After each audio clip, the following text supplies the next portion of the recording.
ni banyak anak-anak yang tidak peduli kepada orang tua mereka, tak peduli kepada ibu bapa. Kadang-kadang boleh buat menyakiti kepada ayah, menyakiti kepada ibunya. Kadang-kadang anak sanggup berbalah dengan ibu bapa.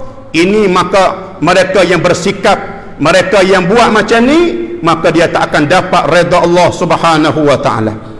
Sebab Nabi sallallahu alaihi wasallam, ridha Rabbi fi ridal walidain. Redha Allah itu terletak kepada seorang hamba dia apabila dia dapat keredaan daripada ibu bapanya. Apabila ibu bapa dia tak terasa hati dengan anaknya, apabila ibu bapa dia redha kepada seorang anak, maka orang itu juga dia akan dapat redha Allah Subhanahu wa taala. Wa sakhata Rabbi fi sakhatil walidain, dan murka Allah dan marah Allah apabila ibu bapa marah kepada seorang anak, apabila ibu bapa dia murkanya kepada seorang anak. Muslimin sedang Jumaat yang dirahmati Allah Subhanahu wa taala, walaupun terguris, walaupun berasa sedih hati, maka Allah Subhanahu wa taala marahnya kepada seorang hamba, murkanya kepada seorang hamba dengan sebab marahnya ibu bapa kepada anak. Di hari ini banyak mana ibu bapa yang menangis, ibu bapa makan air mata dengan anak-anak. Di hari ini anak sanggup tipu ibu bapa. Di hari ini anak-anak sanggup derhaka kepada ibu bapa. Macam mana kita nak mendapat jadi seorang hamba Allah yang dapat redha Allah Subhanahu wa taala? Muslimin sedang Jumaat yang dirahmati Allah.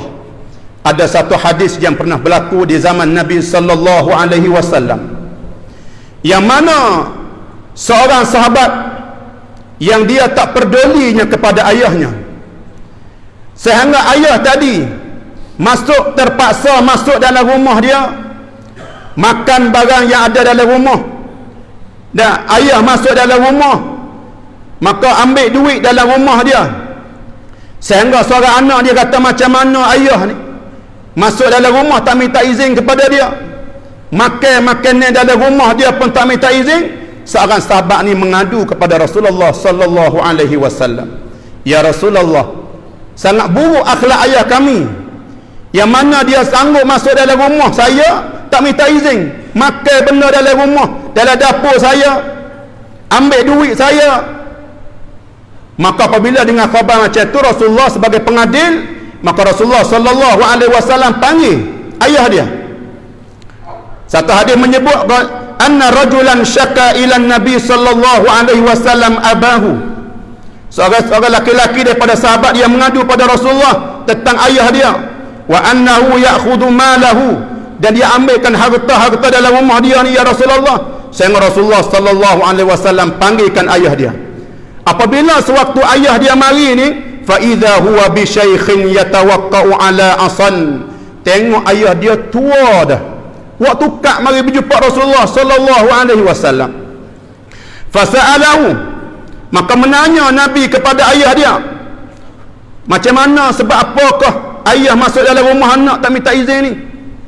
Maka ayah dia kata, faqala abuhu, maka berkatalah oleh bapaknya kepada Rasulullah, ya Rasulullah, innahu kana dha'ifan wa ana qawiyyun wa faqiran wa ana ghaniyun fakuntu la amna'uhu syai'an min mali. Ya Rasulullah, dulu anak amba ni dia halu, anak amba dulu dia dhaif, tak ada kuat, halu-halu dulu aku ni kuat, anak amba dulu tak ada apa sekarang, harta tak ada, aku ni kaya, dan aku dulu duk belanja harta mengaji dia, tak pernah menyekat, tak pernah menegah, tak pernah kata tak wui duit, tiap-tiap kali dia minta aku, ya Rasulullah. Seorang ayah ni mengadu, ya Rasulullah, dulu ni anak aku ni tak ada apa sekarang, aku ni kaya, tapi aku tak pernah menegahkan harta aku duk belanja duk sara dia.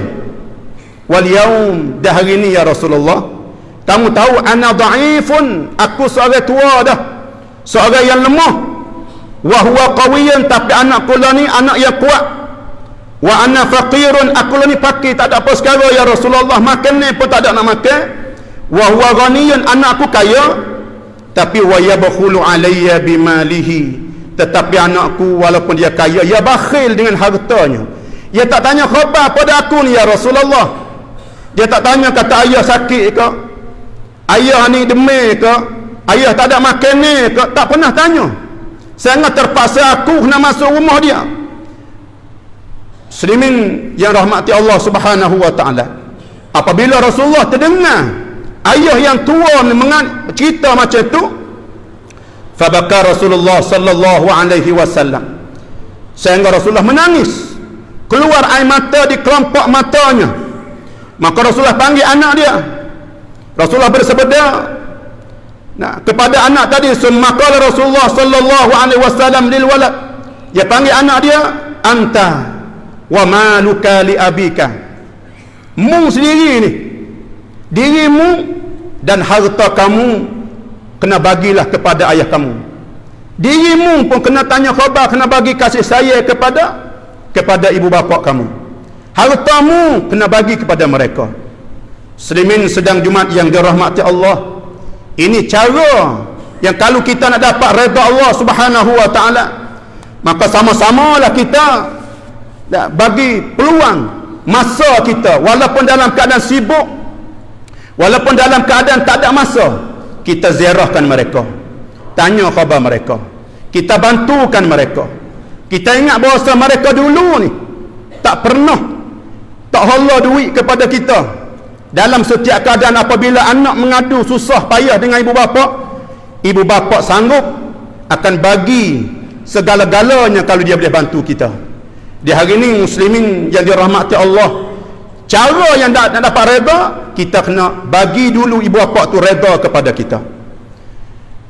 Sedang Jumaat yang dirahmati Allah, satu hikayat yang apabila kita ni menjadikan anak yang soleh, anak yang dapat redha ibu bapa, maka kita juga akan mendapat, Allah Ta'ala akan bagi anak kepada kita, anak yang taat, anak yang soleh, anak yang sentiasa berdoanya kepada ibu bapa.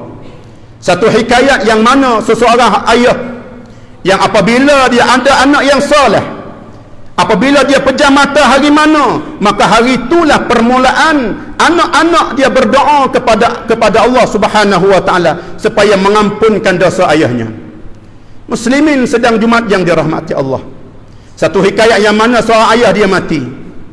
Apabila bawakan jenazahnya kepada anak-anak, maka anak-anak semua sanggup nak mandikan jenazah ayah. Anak dia sanggup nak memandikan jenazah ayah. Kita anak yang soleh sepatutnya orang akrab, orang yang rapat dengan mayat tu, mandikan mayat.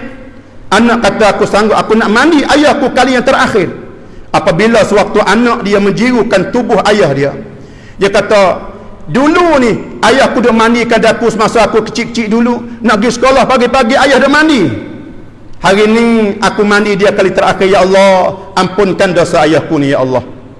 Apabila dia gosok tangan ayahnya, anak tadi berdoa, ya Allah ampunkan ayahku ya Allah, dengan tangan yang kecil ini, dengan tangan yang pucat ini, dengan tangan ayahku inilah yang dia cari hijaunya, dia bantukan aku, dia belakan aku hingga aku dapat berjaya di hari ini ya Allah.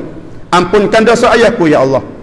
Apabila sewaktu pakaikan, kapankan mayat ayahnya, ya Allah dulu apabila selepas daripada ayah mandi aku, ayah akan petakkan tubuh aku.